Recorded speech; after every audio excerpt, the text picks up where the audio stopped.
Hi, it's your girl Q here. That is Q, just like the letter. And I'm going to do a short and, as always, informal video about setting up your eBay account and choosing a username specifically, because I think that's something that people often overlook, and it, to me, is something that I wish I had given more care to.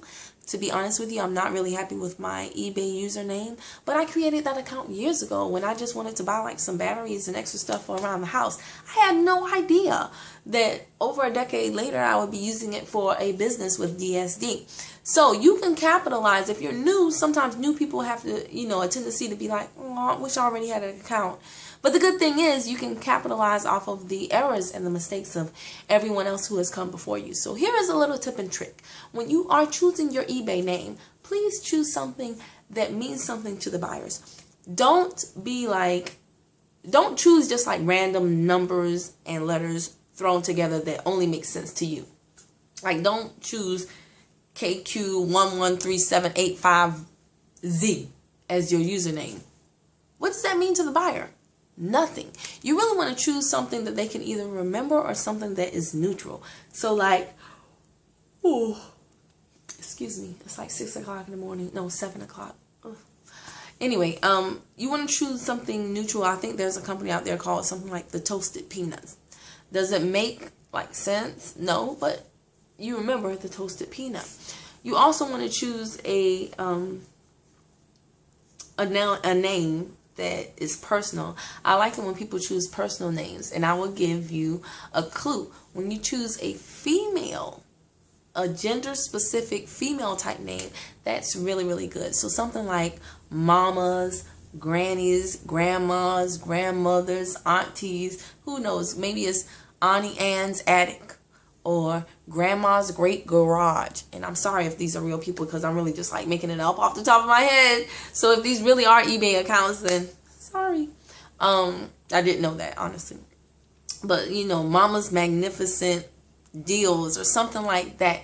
Here is why. When a buyer has an issue, and if you're doing this right and you're doing it, if you're doing this right, you're going to have tons of listings out there, and tons of listings translate to tons of sales, and tons of sales translate to, I'm not going to say tons of problems, but it definitely will translate to more issues than if you had no sales. Okay, so yes, you want issues because that means you're in business. But when you're communicating with these people, trust me, people are a lot less likely to curse out granny, someone that they think is granny, or someone that has the name mama or aunties or sisters, whatever. They're a lot less likely to curse you out versus if your name was, Big Baller 2014. They're going to be like, where the boop is my boopin' boop? And not all, buyers are irate, don't get me wrong. But I'm just saying there is a psychological aspect to choosing a name and what it conveys to your buyer, how they remember you and how they talk to and communicate, and the patience that they have with you. Also, you're given the option to put up a picture on your profile. I would advise you not put your real picture. The reason being is because, truth be told, we're all human, and sometimes we gravitate towards certain people more than others. Somebody may not like a girl with dreadlocks. Somebody may not like you for whatever reason.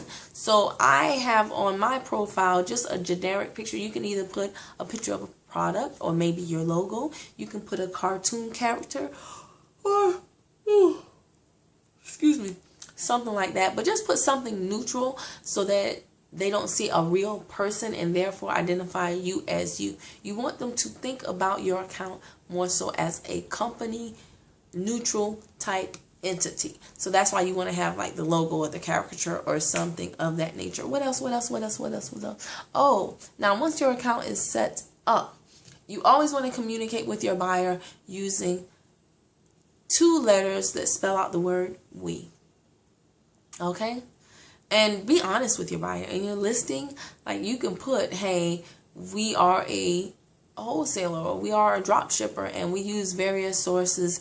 At times your processing may be delayed a little bit if our supplier has run out of inventory, but we will contact you and let you know what's going on. Don't make your listing too wordy with things that will make the buyer be like, whoa.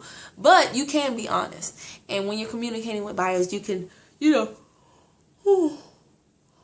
excuse me, let them know, hey, well, we did cite that in the listing that we do work with different suppliers. But you always want to say we. Yes, we are aware that your product has not shipped yet. We are working diligently to fulfill your order, as we do with all of our orders. You want to make it seem like you got a lot of stuff going on, because that a lot of times will help the buyer to be more understanding.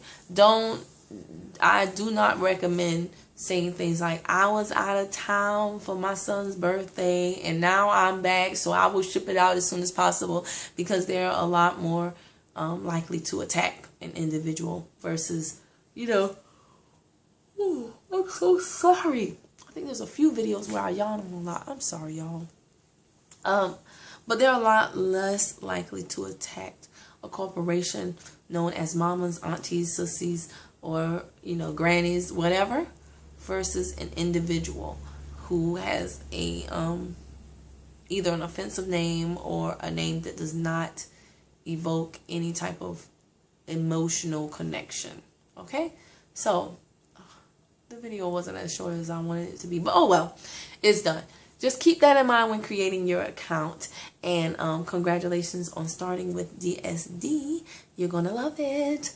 All right, if you found this video helpful, go ahead and let me know. Okay, just shoot me a quick comment. I would love to know what it is you are thinking. Like the video if you liked it, and subscribe to my YouTube channel so that you can stay up to date when I post new videos to help you with your business, regardless of whether you are on my team or not. But you should be on my team. And if you want to know how to be a part of Q's team, then I will put the link in the comment box of the YouTube description box. You know what I'm saying. Let me go ahead and get my son ready for school.